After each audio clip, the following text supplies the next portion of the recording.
humano para sobreponerse a circunstancias de adversidad en su existencia. Resiliencia México, nuestra asociación, fue creada por nosotros, un grupo de jóvenes, Gerardo Urquiza y su servidora, como mexicanos preocupados por las diversas problemáticas que enfrenta nuestro país. Buscamos promover la participación de los jóvenes en nuestra sociedad mediante actividades de ambos, labor social y formación política. Ahorita mi compañero Adrián Urquiza les va a dar un poquito más de información acerca de esta asociación. Muchas gracias. Buenas tardes, mi nombre es Adrián Urquiza. En tiempos de crisis como las que vivimos, México necesita jóvenes resilientes, promotores del cambio y que no teman en aportar al mejoramiento del país. Resiliencia México es fundada con base a la ideología de que todos somos dignos de una participación igualitaria en el gobierno. Por ello, llamado a ciudadanos a colaborar con él mismo para formar un México más participativa con un gobierno de todos.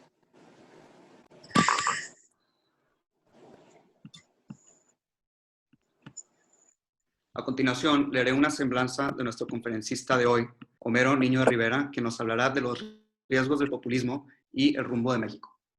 Homero Niño de Rivera nació hace 45 años en Monterrey, Nuevo León. Es abogado por la Universidad Autónoma de Nuevo León y maestro de Administración Pública por la Universidad Ortega y Gasset de Madrid. Ha sido director de Información de la Secretaría de Comunicaciones y Transportes, director de Evaluaciones de Políticas Públicas de la Presidencia de la República, director general de Comunicación de la Secretaría de Energía, director general de Comunicación de la Secretaría de Gobernación y coordinador ejecutivo de la Dirección General de Pemex. También fue diputado federal por Nuevo León y secretario del Ayuntamiento del municipio de San Pedro Garza García. Les recordamos que pueden escribir preguntas para nuestro conferencista y enviarlas al email resilienciamexico2020@gmail.com. Ese es resilienciamexico2020@gmail.com, las cuales serán discutidas en la sesión de preguntas y respuestas. Sin más por el momento, démosle la bienvenida a nuestro ponente del día de hoy, Homero Niño de Rivera. Bienvenido, Homero. Hombre, muchas gracias. Pues primero que nada, a Gerardo Urquiza y Jimena por la invitación. Estoy muy contento de poder estar aquí platicando de estos temas. Felicitarlos a Resiliencia México por este esfuerzo. Sé que no es el primero, que lo han estado haciendo reiteradamente. Y la verdad que unos jóvenes estén preocupados por estos temas y estén haciendo estos esfuerzos en una época como esta, en que la política no es lo más, digamos, lo que más mueve jóvenes en este país, y también en una época como pues el encierro y en una época como julio, que mucha gente ya está fuera de la ciudad. En fin, no es fácil que en un julio como estos, finales de la última semana de julio, estén unos jóvenes, realmente jóvenes, preocupados por el país y pidiéndole a la distinta gente que haga este tipo de pláticas. Entonces, de verdad se los digo, me encanta la idea, los felicito, increíble que haya todavía asociaciones de jóvenes que estén preocupadas por esto. De verdad que el hecho de que haya jóvenes como ustedes preocupados nos debe dar mucha esperanza de que este país puede ir a mejor puerto. Bueno, también gracias a todos los que se están conectando. Espero sea de su agrado lo que pueda platicar, lo que podamos platicar, porque les decía yo a Gerardo, a Urquiza y a Jimena, pues que tratemos de hacerlo esto lo más dinámico que podamos. Yo trataré aquí de platicar un poquito de estos temas que me pidieron sobre el populismo y sobre todo sobre el populismo en México. Espero, no son temas fáciles.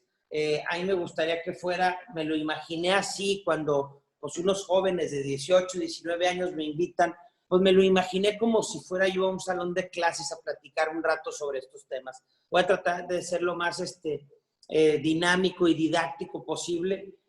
Cualquier cosa, Urquiza, Gerardo y Jimena, díganme, interrúmpanme, lo que necesiten, si no se escucha bien, si lo que sea, aquí estoy. Hagámoslo muy así, muy fácil el tema, sin mucha restricción, se los pido por favor. Y bueno, gracias a todos por conectarse, ojalá y haya mucha gente interesada en el tema. yo creo que empezaría diciéndoles que se ha hablado mucho del tema en los últimos años, no solo en México, sino en el mundo. O sea, el tema de populismo, estoy seguro que todos lo hemos escuchado, pero también puede ser que no sepamos bien a bien qué es, cómo se come, en qué me afecta, qué significa. Entonces, podría estar medio choteado, digámoslo así, el tema, sobre todo porque aquí en México y ante la llegada de Andrés Manuel López Obrador, se empezó a hablar mucho de populismo y empezamos a compararlo con otros países como, particularmente como Venezuela. Y yo creo, perdónenme la expresión, pero yo creo que llegamos a chotear el tema. Todos llegamos a decir, oye, bueno, sí, hombre, ya nos dijeron 1000 veces que nos podemos convertir en Venezuela, pero ¿qué más? Y a mí me gustaría que esta plática fuera el ¿qué más? ¿Por qué está mal este sistema? ¿Por qué? Y aquí menciono el nombre de esta plática, de la charla, es ¿por qué es riesgoso? Y yo les diría que es muy riesgoso. O sea, son muchísimos los riesgos que nos pueden traer los gobiernos populistas. Y el problema es que son un tipo de gobierno que no nos permite darnos cuenta a tiempo. No lo podemos ver inmediatamente. Y esa sería la primera característica que yo señalaría de los gobiernos populistas. No lo percibimos. Esta quiebra de la democracia, esta destrucción de las instituciones democráticas es a veces imperceptible. Y cuando el ciudadano común y corriente se da cuenta de que algo está pasando, a veces ya es demasiado tarde.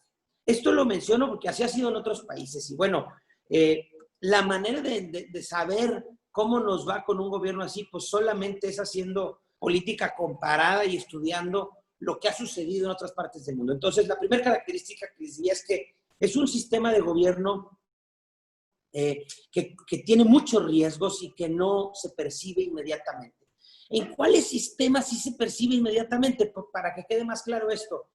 Pues, por ejemplo, en un sistema comunista donde llega a través de un golpe de Estado, llega a través de una guerra, llega a través de un levantamiento armado. Entonces, estas quiebras de la democracia, estos golpes a la democracia, como eran antes, estaban marcados por un hecho concreto muy claro. Insisto, una guerra, un rompimiento, una guerra civil, una revolución, un golpe de Estado. Entonces, ahí nos damos cuenta los ciudadanos inmediatamente, decimos, aquí algo pasó, se quebró la democracia.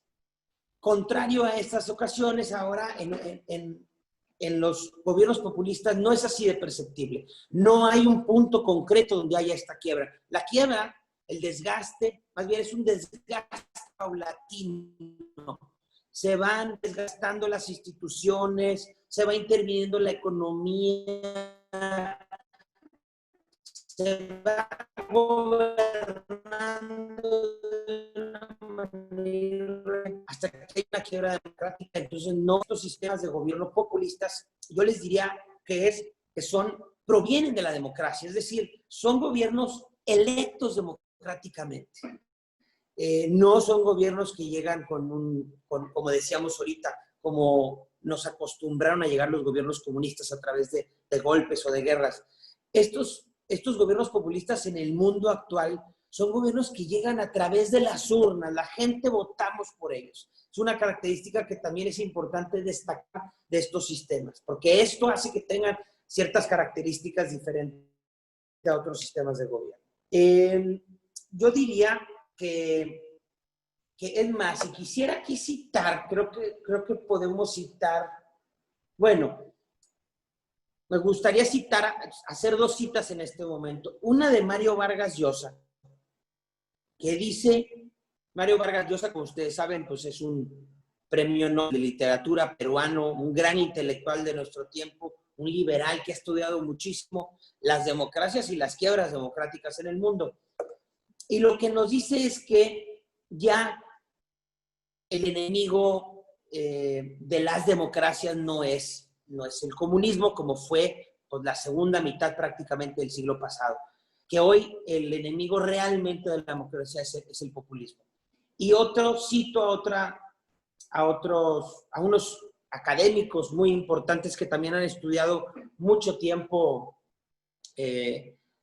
las democracias y los sistemas democráticos en el mundo, Stephen Levinsky y Daniel Ziblatt. Yo creo que son de los más destacados intelectuales ahorita que están estudiando hoy por hoy estos fenómenos.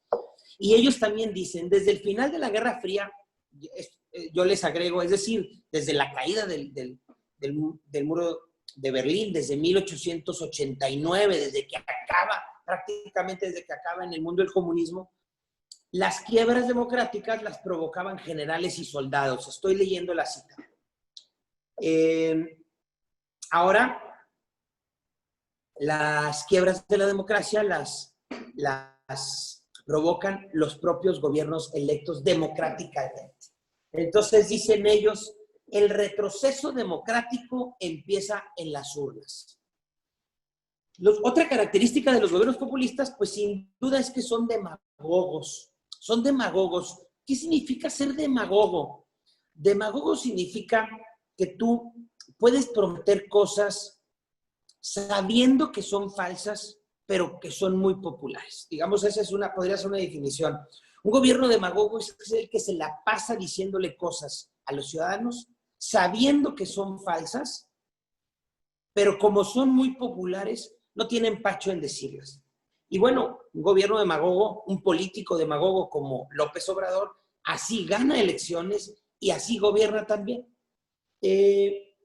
Otra característica, yo diría, de los gobiernos populistas es que son particularmente irresponsables. Son irresponsables sobre todo en materia económica.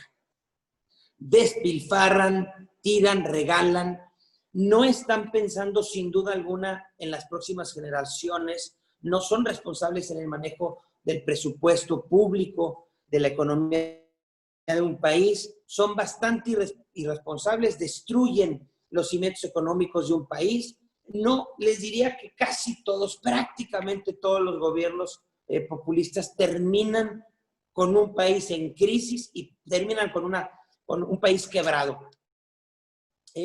Otra característica de los gobiernos populistas es que les estorban mucho las instituciones que controlan al gobierno. Es decir, toda institución que sea autónoma, reguladora, controladora de algo, la que organiza las elecciones autónomamente, como el INE, el Poder Judicial que controla a los jueces y que regula el Poder Ejecutivo, todo lo que sea regular y controlar el poder, al político populista le estorba por principio. En todos los casos, me atrevo a decir que sin ninguna excepción, en todos los casos es lo mismo. Entonces, otra característica de un gobierno populista es que trata de ir eliminando estas barreras democráticas porque le estorban para gobernar. Otra característica, y quizás con esta concluyo y ahorita seguimos platicando, es que siempre también es una característica que prácticamente no falla en ningún caso, es que se quejan mucho de los medios de comunicación, atacan a los medios de comunicación todo el tiempo porque también pues un medio de comunicación libre, una prensa libre, me refiero a eso, no a los que son comparsa, es una prensa libre, no les permiten. De entrada, pues estas falsas promesas, esta demagogia, pues sería imposible sostenerlas si tienes un medio de comunicación permanentemente diciéndote las mentiras que está diciendo este gobierno diariamente. En fin, yo me quedaría con esas características. Ahorita podemos seguir platicando de eso, pero bueno, déjenme decir otra más, porque es importante esta. Un gobierno populista puede ser de izquierda o de derecha. Un gobierno populista puede estar a favor del socialismo o del capitalismo. No importa. Es un estilo de gobierno, es una forma de gobernar. Hay populistas que son muy capitalistas. El ejemplo más claro les diría es Donald Trump. Y hay populistas muy comunistas. Quizás podemos poner el ejemplo de Venezuela. Es decir, el populismo no entiende de izquierdas y derechas, no entiende de comunismo o socialismo. Es importante tener esto claro, porque a veces nos confundimos y pensamos que tenemos el ejemplo de Venezuela, entonces decimos, un populista es de izquierda. No, hay populistas de derecha. Mejor ejemplo, insisto, es el presidente de Estados Unidos. Ahora, cambiando un poco de tema, más allá de las características de un gobierno populista, yo quisiera entrar a platicar es por qué. ¿Por qué en México nos llega un gobierno populista? Porque déjenme decirles una cosa, y esto no lo he comentado. Andrés Manuel López Obrador es un destacado populista en el mundo. Es referencia mundial de cómo se hace un gobierno populista. Ya está dando clases en América Latina. Es decir, no crean que porque llegó hace poco al gobierno es un novato. Él para los gobiernos populistas es un gran ejemplo cómo está haciendo el gobierno Andrés Manuel López Obrador.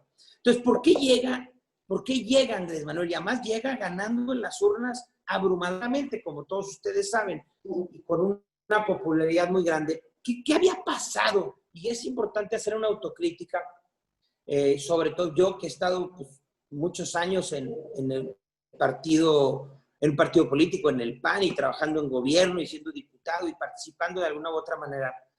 El caldo de cultivo en México estaba dado para que llegara un gobierno populista. La verdad es que la gente estaba harta, todos nosotros, ustedes y yo y todo el mundo lo sabemos, estaba harta de los políticos, harta de los gobiernos fracasados, pero sobre todo yo creo de gobiernos, ¿qué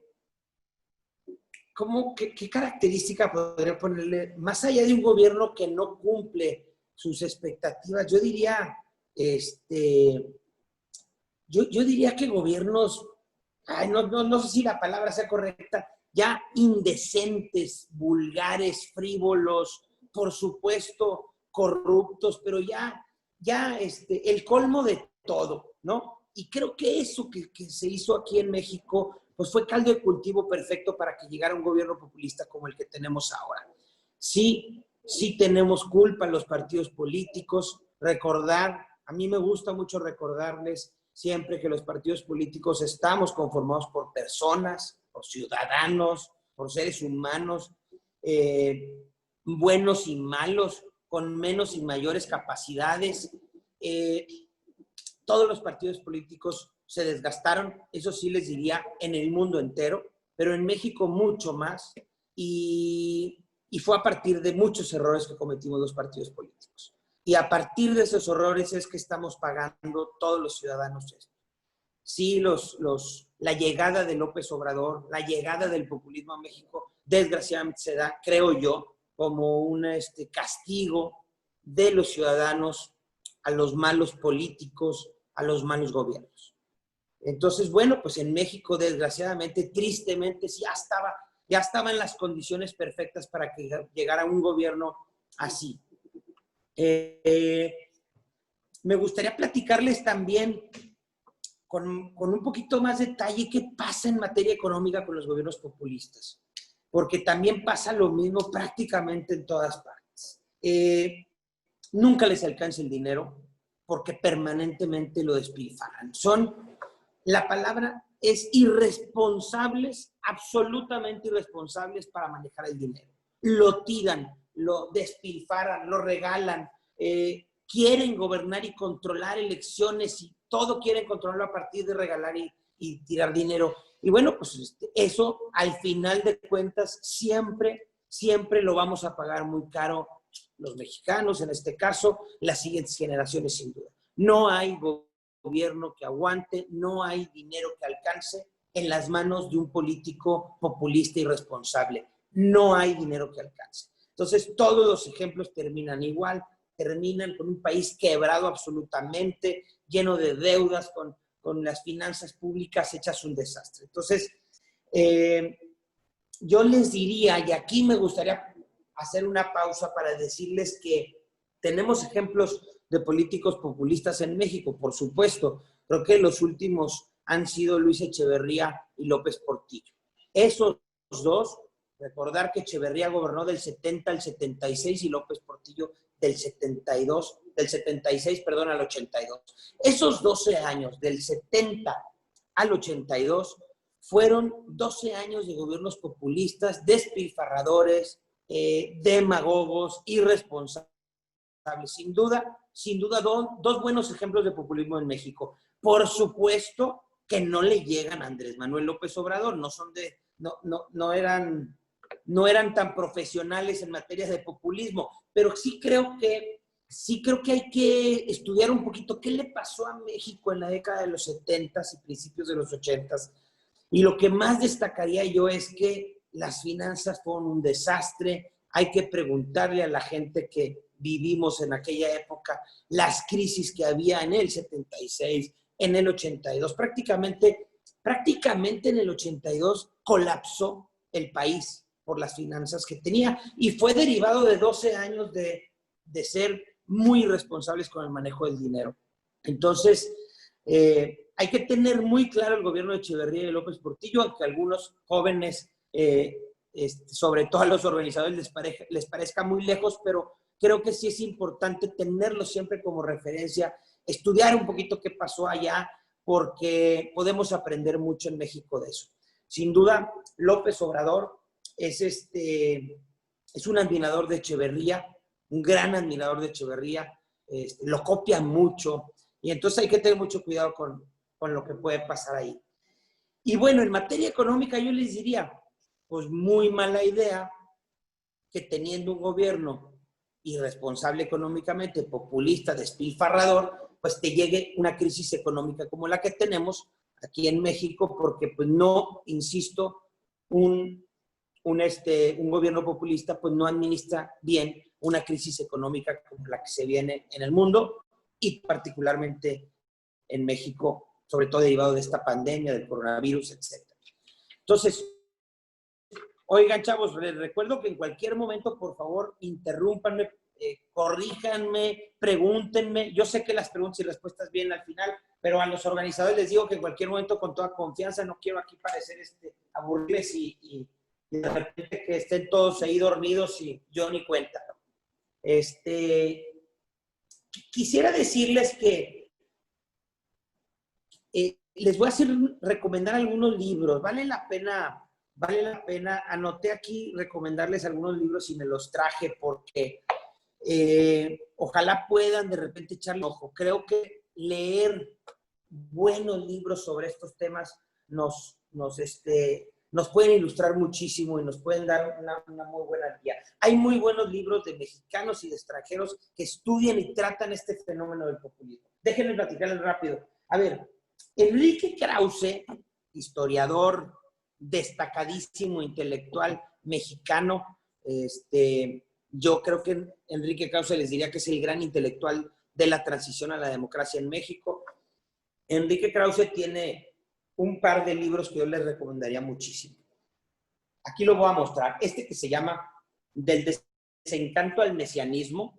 Es una compilación de varios artículos que él ha escrito en los últimos, no sé si 10 años quizás,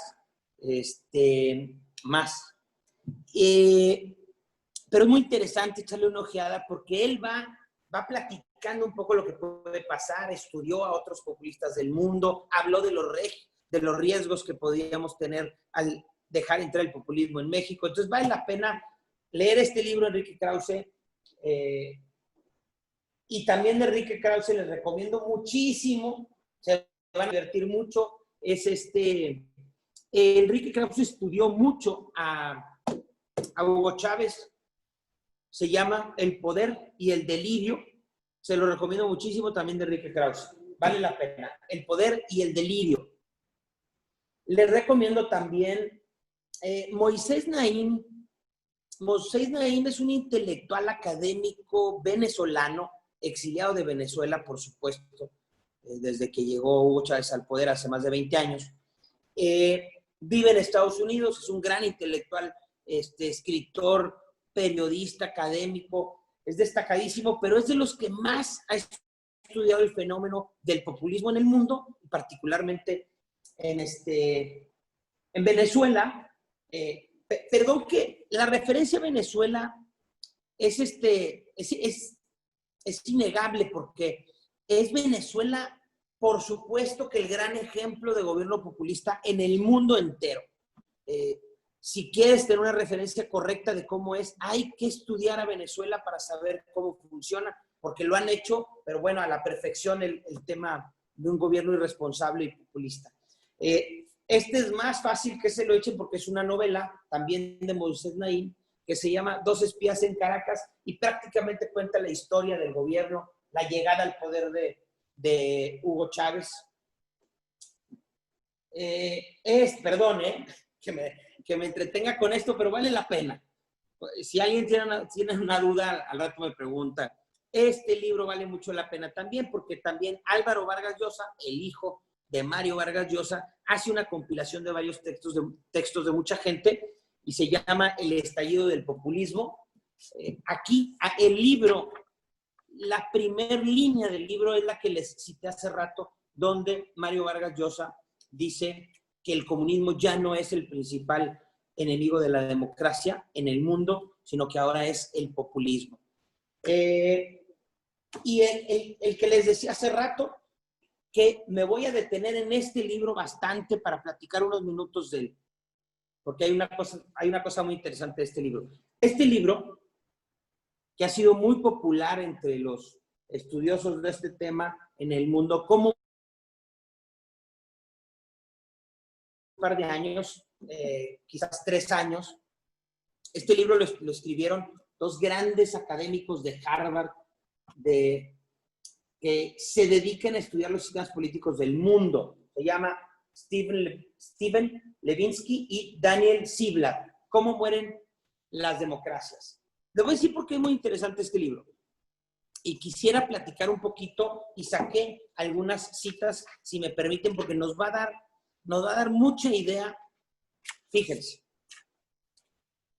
Estos señores tienen 20 años estudiando los sistemas políticos del mundo y particularmente las quiebras democráticas en el mundo.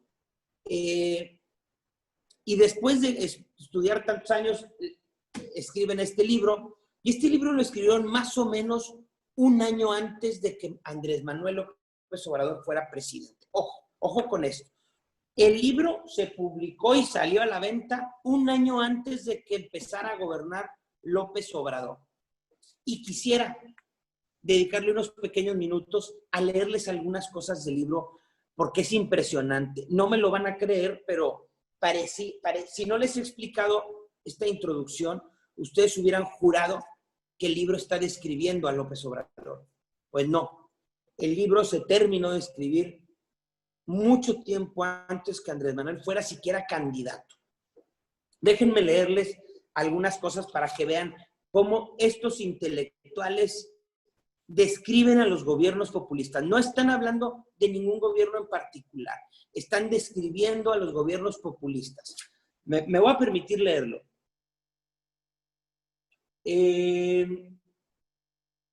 Son figuras que afirman representar la voz del pueblo, que dicen librar una guerra contra lo que describen una élite corrupta. Le dicen a los ciudadanos que estoy leyendo textual, le dicen a los ciudadanos que el sistema está corrupto por la élite, prometen enterrar a esa élite y reintegrar el poder al pueblo.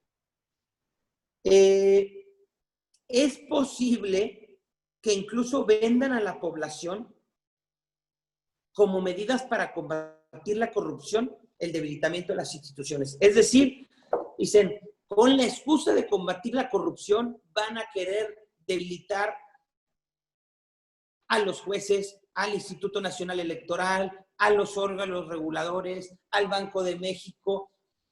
Dice el libro, van a querer debilitar esas instituciones argumentando que están peleando contra la corrupción. No, insisto, parecería que están describiendo a López Obrador, pero repito, estoy haciendo una cita de un libro que se escribió mucho antes de que López Obrador fuera siquiera candidato. Ojo, dicen estos 2 intelectuales, un gobierno populista lo primero que va a hacer es debilitar a estas instituciones democráticas. ¿Cómo? Diciendo que está peleando contra la corrupción. Entonces, ¿qué dice Andrés Manuel todo el tiempo? Es que tengo que meterle mano al INE porque es corrupto. Y los jueces son corruptos y entonces no sirven. El órgano regulador es corrupto. Y tenga o no tenga razón, el caso es que se quiere quedar él con todo el control. Y eso no lo podemos permitir. Otra cita de este libro que es fenomenal. Dice, El proceso de estos políticos populistas suele empezar con palabras. Los demagogos atacan a sus críticos en términos severos y provocadores, tratándolos como enemigos. Es esta división, esta permanente pelea que tiene Andrés Manuel López Obrador con sus enemigos y que nos llama conservadores, nos llama de cualquier manera, pero todos los días tiene adjetivos calificativos, pero sobre todo muy provocadores. Y esa es una característica, nos dicen estos intelectuales, de los grandes populistas del mundo. Bueno, nos dicen, las instituciones democráticas son debilitadas lenta y progresivamente, los medios de comunicación, los propios partidos políticos, los órganos, como les decía, los órganos reguladores, los órganos electorales. Entonces, creo que es de destacar que un libro que estudia los sistemas populistas prácticamente esté describiendo a cómo gobierna Andrés Manuel López Obrador. De verdad, les recomiendo muchísimo el libro de Cómo mueren las democracias. Aquí puse un resumen. ¿Qué dice el libro? Habla de cómo polarizan estos populistas, cómo mienten. Quizás no hemos hablado de las mentiras. Bueno, pues el demagogo es en sí mismo, por supuesto, en principio es mentiroso, pero una característica que destacan todos es que el gobierno populista miente reiteradamente. Aquí en nuestro país López Obrador miente todas las mañanas sin falta. Todos los días miente, está documentado. Hay una empresa que se dedica incluso a contar las mentiras que dice, porque son mentiras absolutas, o sea, no están sujetas a ni siquiera interpretación. Y bueno, mienten descarada y reiteradamente los políticos populistas. Pero lo que nos dicen estos hombres es polarizan, mienten. El ataque verbal es una característica importante. Ustedes han visto a Trump cómo descalifica a todo el que no está con él. Igualmente López Obrador es el mismo perfil. El supuesto combate a la corrupción es impresionante. Te dicen y te lo advierten. Ojo, pon el argumento de combatir la corrupción, va a pasar esto, esto y esto. Y así nos está pasando en México. Claras actitudes autoritarias, pues ni se diga las actitudes autoritarias de nuestro presidente, demagógicas, ni hablar, debilitamiento de instituciones, en fin, está muy claro. Les recomiendo estos libros que comentamos, particularmente de Cómo mueren las democracias, prácticamente nos retrata sin estar hablando siquiera de México y de López Obrador. Quizás ya es momento de pasar rápidamente a ver, Gerardo, adelante. Perdón que te interrumpo, pero nada más es una pregunta rápida. Dime.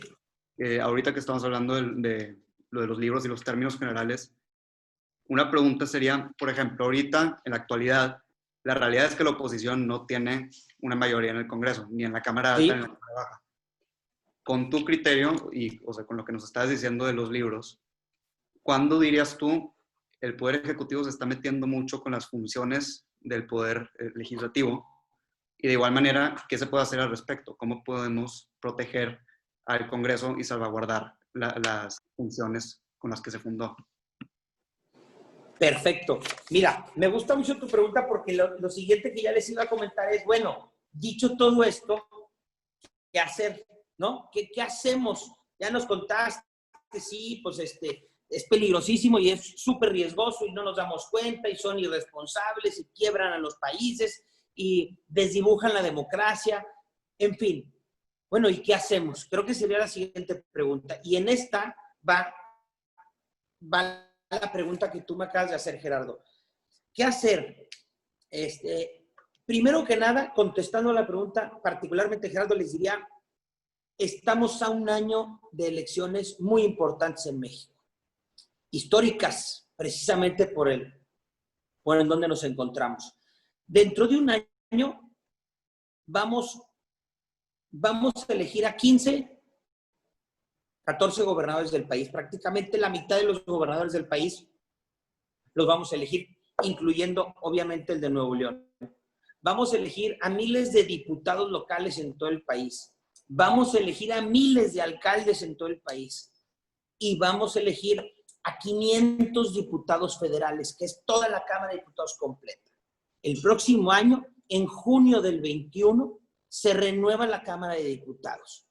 Por eso, contestando tu pregunta, Gerardo, ¿qué vamos a hacer con eso? Lo que tenemos que hacer es ganar esas elecciones, porque efectivamente, como bien dices, hoy tienen mayoría incluso absoluta en la Cámara de Diputados los diputados de Morena. Tienen mayoría absoluta. Entonces, ¿qué están haciendo en la Cámara de Diputados? Lo que les da la gana. Y están destruyendo a este país, a mi parecer, cuando menos, y al de muchos.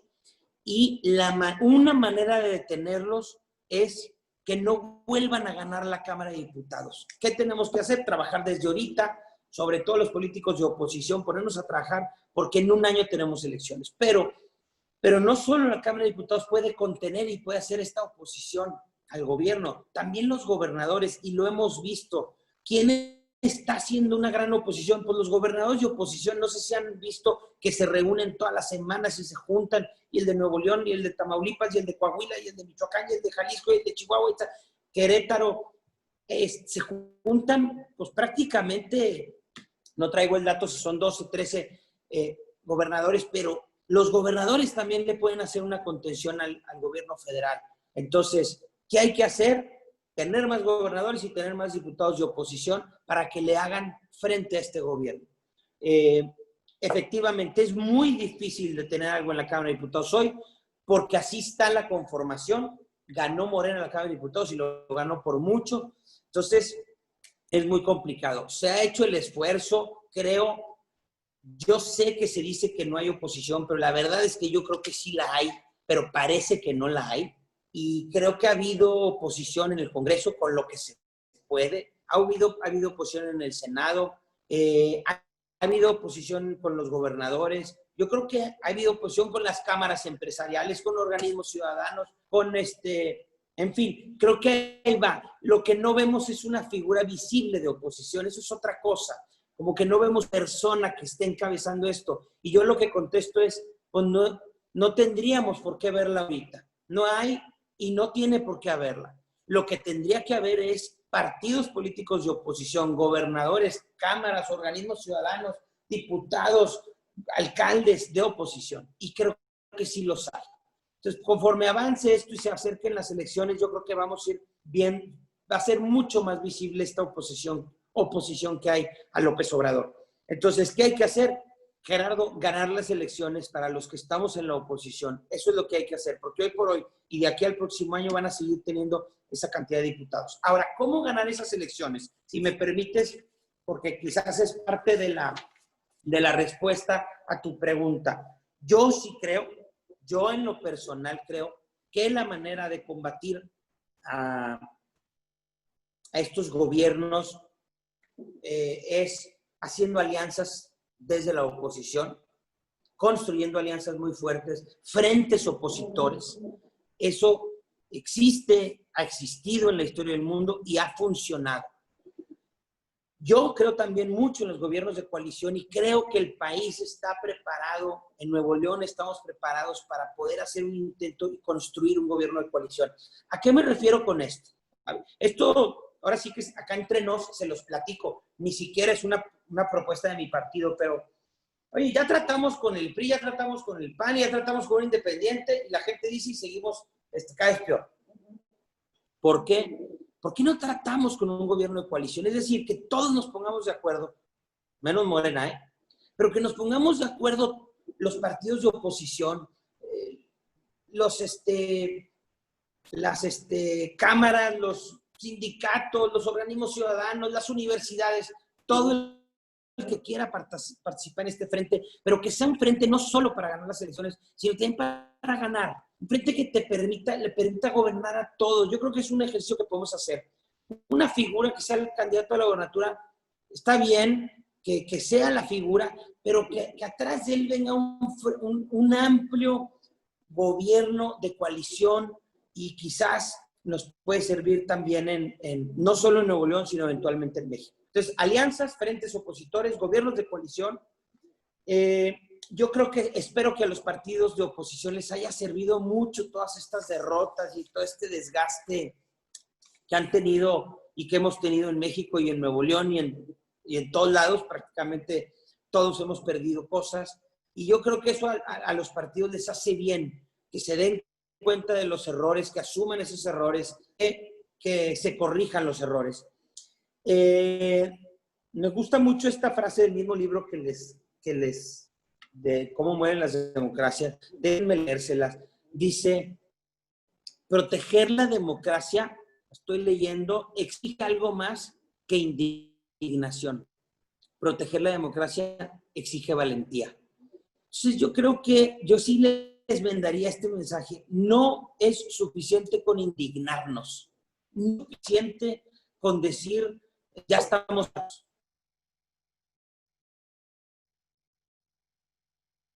No es suficiente con reenviar videos, no es suficiente. No es suficiente con que estemos indignados, nos dicen estos dos grandes intelectuales.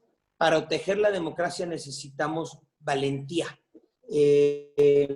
Valentía política les llaman a ellos. Entonces, yo me gusta y quiero aprovechar el comercial, y ya lo he hecho en otras ocasiones. Tenemos que pedirle a todos los que piensan como nosotros, a todos los que coinciden con esta posición, es que se involucren, que participen, que se informen, que se quejen, sí, pero que se involucren mucho más de lo que nos estamos involucrando. ¿Cómo? De la manera que quieran.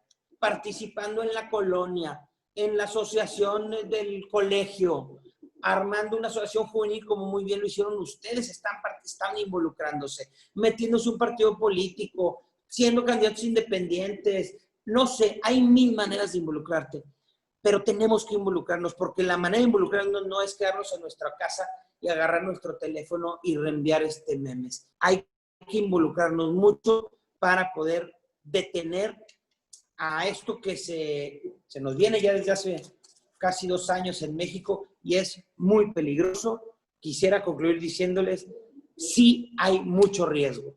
Hay que estar muy atentos porque corremos muchísimo riesgo. El país puede cambiar mucho de como lo conocemos. No sé si quieran que entremos a algunas preguntas y respuestas. Si ya sea buen momento, ustedes me van diciendo. Sí, claro. De hecho, muchas gracias, Homero. Es muy interesante. Justo hay muchas preguntas acerca de lo que acabas de decir, pero pues a continuación pasaremos a la etapa, como ya lo había mencionado, de preguntas y respuestas. Y yo tengo la primera. Muy bien. Se trata de esto. Ya ves que al principio platicaste del retroceso democrático que empieza desde las urnas y la verdad es que yo la verdad pienso igual, ¿verdad? Siento que muchas de las veces los ciudadanos no están bien informados por quién están votando y pues se van por el candidato demagogo, ¿verdad? Que tipo les promete, porque las necesidades son muchas en nuestro país y les promete y al final no se cumple desgraciadamente. Así que, ¿qué consejo les darías a los ciudadanos, como tú dijiste, involucrarse? Y más que nada para que estén más informados y para tomar la decisión, ¿verdad? O sea, ¿tú qué dirías que es esencial para que podamos despertar de eso y decir, tomé la decisión correcta porque estoy bien informada y no me estoy yendo por un candidato demagogo? Híjole, es que tú te estás yendo, Jimena, a los peligros de la democracia desde que se inventó. O sea, de verdad, y claro, es que das en el clavo, ese es el problema. Aristóteles lo decía, literalmente decía, a ver, pues Aristóteles dice es que la democracia es muy peligrosa precisamente por lo que está pasando, porque pues llega un demagogo y te cuenta un cuento, ahora sí que como se dice un cuento chino, y pues tú te la crees, porque pues estás no en me necesidad. salen con los temas, tengo necesidades, tengo ignorancia de algunos temas, y se lo creo, y entonces voto por él y es un fiasco. Esto es una cosa que se ha discutido en la democracia, en toda la vida de la democracia como sistema político. ¿Qué tendríamos que hacer? El tema de la información es clave, que lo acabas de mencionar, participar mucho, informarnos mucho, sí, pero también entendiendo que este país pues, tiene muchas necesidades, no es tan sencillo decirle a alguien que se informe, y menos ahora con tantas fuentes de información, pues que te informes bien. También es muy complicado porque ya no sabes de dónde viene la información a través de todas las... Sí, Y la gente se abruma. Así es. Es más, te diría, todos los estudios dicen que Trump terminó ganando las elecciones no por falta de información, sino porque había mucha información, pero información falsa. Exacto. Entonces también ya tenemos peligros de mucha y falsa información. Pero sí es un problema de la democracia. Siempre todos los estudiosos, todos los politólogos de la historia lo han sabido. Siempre se ha estudiado este riesgo de la democracia, que es que derive en un gobierno demagógico, mentiroso, irresponsable y populista. Creo que ese riesgo nunca lo vamos a evitar. ¿Cómo bajas el riesgo? Con mayor educación. Por ejemplo, un país más educado corre menos riesgo de caer en un gobierno demagógico, con más información, con más educación, con menos necesidades. Pero pues todo esto te habla de un gobierno mucho más rico, de primer mundo, que pueda atender esto y no caer en estas tentaciones demagógicas. Sí. Entonces, básicamente yo creo que sería mantenernos informados, por escoger bien nuestras fuentes de información más que nada, porque digo, como tú mencionaste, con tanta información que se maneja ahorita en la media es muy complicado. Así que, pues, yo diría participar y mantenernos informados. Está perfecto. Yo creo que esas dos. Sí, como tú dijiste, participar en lo que se pueda, en lo que tengas al alcance y para hacer un cambio en tus alcances. Bueno, muchas gracias, Homero, y te voy a pasar a mi compañero Urquiza, Adrián Urquiza, para que te hagan la siguiente pregunta. Muchas gracias. Sí, gracias. Muchas gracias, Jimena. Tenemos una pregunta de uno de los asistentes y dice, ¿de qué manera podemos retomar el rumbo hacia un mejor México que se ha perdido con el gobierno actual? Pues yo creo que se ha hablado mucho de esto. Yo otra vez lo mismo. Primero hacer conciencia de que de verdad estamos corriendo un riesgo muy alto. Lo que hemos construido los mexicanos con los años, el país como lo tenemos, con todas las dificultades, las necesidades, las carencias que por supuesto son infinitas, con todo y eso, todos los indicadores, sin excepción, nos dicen que caminamos despacito y ahí vamos y vamos construyendo este país. No, yo no veo, híjole, es que son muchos temas, pero yo creo que fuimos construyéndolo y sí hay un riesgo enorme de ir para atrás muchos años, muchos. Este es un gobierno que ve al pasado y que sus referencias son los 70 de los que hablábamos ahorita, que bueno, otro día podemos platicar de eso a fondo, pero pues otra vez, yo creo que volvemos a lo mismo. Primero ser conscientes de los riesgos, saber, porque acuérdense cuando hablábamos hace rato de las características del populismo, pues una es que no percibes que hay ese rompimiento y que hay ese riesgo. El riesgo no se percibe. Entonces, lo primero es percibir el riesgo. Pero bueno, ¿cómo percibimos el riesgo? Pues otra vez, como platicábamos con Jimena, pues informándonos mucho, estando atentos. Entonces, ¿cómo hacerle? Información, mucha información y mucha participación. Animándonos mucho. Yo estoy muy animado. A mí me mueve mucho el hecho de que esté López Obrador queriendo acabar con esto que nos hemos dado los mexicanos. Yo sí me levanto, se los digo de verdad, todos los días, pensando en mis hijos, de que este país que les vamos a dejar y López Obrador se le quiere acabar. Eso a mí me da ánimos y le echo más ganas y me involucro y participo. Yo creo que si logramos pensar en eso, porque de verdad es cierto, yo creo que nos puede ayudar mucho a animarnos y a involucrarnos más. Claro que sí, muchas gracias. Ahora mi compañero Gerardo tiene otra pregunta. Gerardo, a tus órdenes. Gracias, Homero. Voy a leer una pregunta de uno de nuestros asistentes. ¿Sí? Dice, en cuanto a las decisiones del gobierno, ¿cómo crees que podemos influir la ciudadanía y sobre todo los jóvenes? Va direccionado a los jóvenes, por ejemplo, si se cree que un tema a tocar o a votar en el Congreso, que es algo polémico o requiere acción urgente de la ciudadanía porque pensamos de distinta manera o queremos simplemente comunicar nuestro punto de vista a los que están participando en el proceso legislativo. ¿qué le recomiendas a los ciudadanos que están preocupados y quieren hacer algo al respecto? Mira, el primer paso es votar. Hay que ir a votar. Y se los digo así porque los jóvenes son los que menos participan en las elecciones. Y es una tristeza. Los jóvenes siempre en las elecciones son la población que menos participa. Entonces, primero hay que ir a votar y hay que enterarnos quiénes son nuestros diputados y nuestros candidatos y salir a votar. Pero claro, pues votas, en este caso, el ejemplo que tú pones es cada 3 años. Votas una vez cada 3 años y luego el resto, ¿qué? Siempre yo fui diputado federal y es bien interesante estas dinámicas que puedes generar con los ciudadanos a los que estás representando de tu distrito. Por supuesto, hay muchos mecanismos de presión, por llamarla de alguna manera.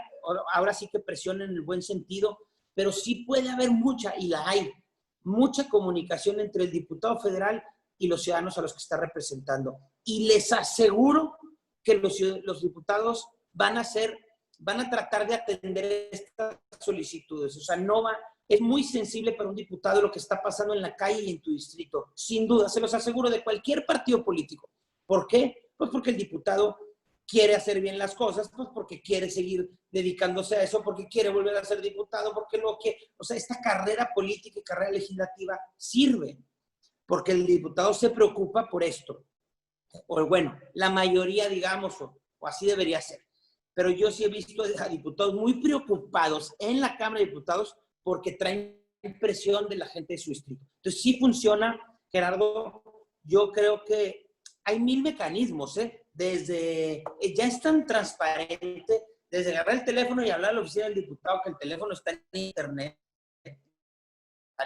del diputado, dejarle un recado, hasta mandarle un correo electrónico, hasta hacerle un video y mandárselo por redes sociales. O sea, ya la manera de comunicarnos con nuestros representantes es bastante fácil y sí te van a atender. Y más si llegas como sociedad organizada, como un grupo de jóvenes organizados en esto, como cualquier grupo de ciudadanos organizados, sin duda van a tener comunicación. Hay que presionar a los diputados de esa manera. Es un muy buen ejercicio democrático y van a recibir buena respuesta, vas a ver. Así es, muchas gracias, Homero. Vamos a pasar, tenemos otra pregunta de uno de los asistentes, la va a tomar Adrián Urquiza. Muchas gracias, Gerardo. Pedro Rodríguez Delgado pregunta: ¿los gobernantes se han encargado de destruir la mucha o poca fe que la gente tenía en ellos? ¿Qué propone usted para recuperar la confianza?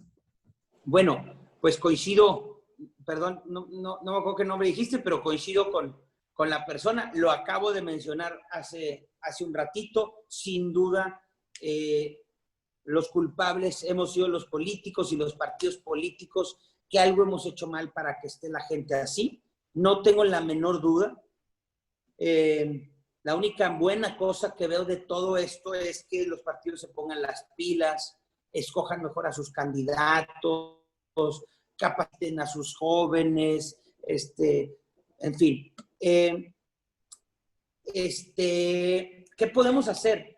Híjole, yo creo que los partidos, otra vez, al ser instituciones de las democracias y entes de las democracias, están cada vez más bajo mucha presión ciudadana, y así debe ser, y debe ser cada vez mayor. Las redes sociales sin duda le dan otra dinámica a la política y a la vida de los partidos políticos. Toda esta transparencia que se tiene ahora es muy buena para mejorar la democracia en el mundo y por supuesto aquí. Entonces, los partidos se tienen que poner las pilas y los ciudadanos pueden ayudar mucho a eso. Otra vez, déjenme decirles, o sea, yo en el año 96 estaba harto del PRI y enojado del PRI, tenía 21 años y me molestaba mucho lo que pasaba en el país, y en el país gobernaba el PRI, en mi estado gobernaba el PRI, en todos lados gobernaba el PRI. Entonces, nunca había ganado ningún otro partido y pues yo llegué y literalmente, se los juro que un día llegué, me estacioné, me bajé, toqué las puertas ahí del comité y me empecé a participar. Hay que participar. Yo lo hice en un partido político, pero podemos hacerlo en muchas partes. Pero para arreglar esto hay que participar. Entre más participemos, entre más presionemos, obligamos a la política y a los partidos a ser mucho más transparentes y mejoramos todo. Yo creo que ahí está la clave.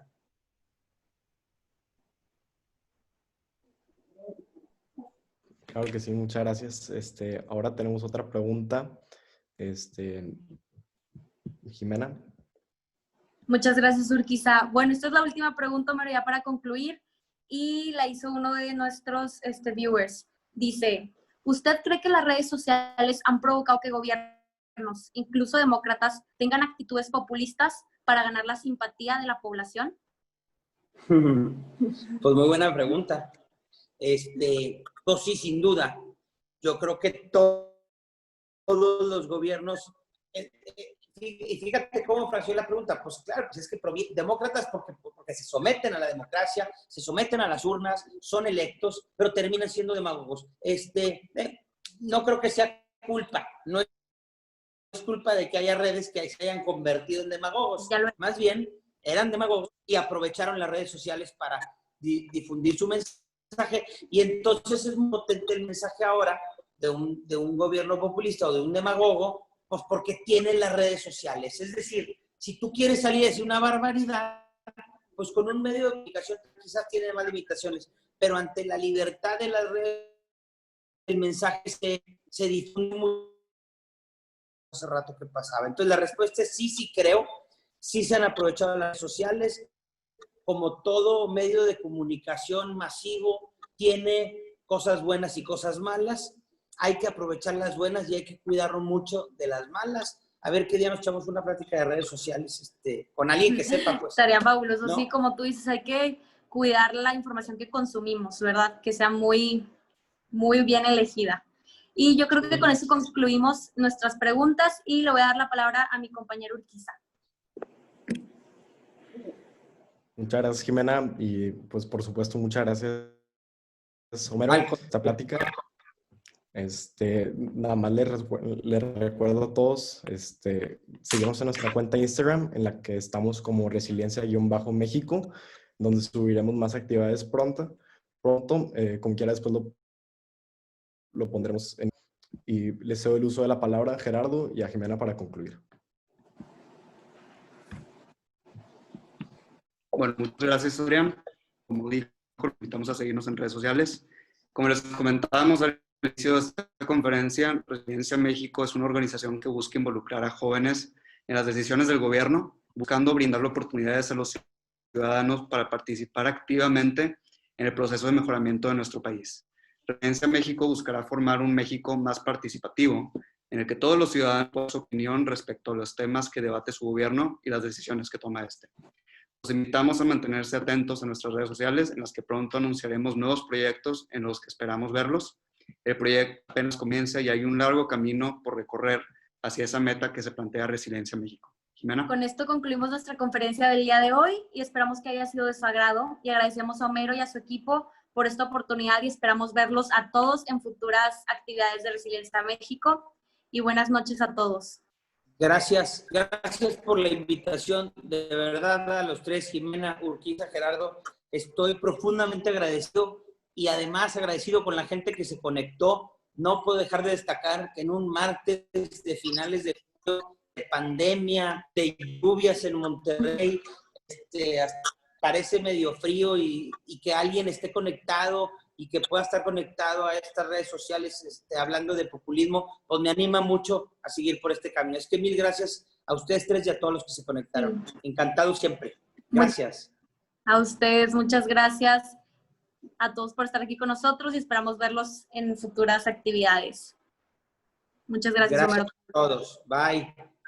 Bye, un gusto.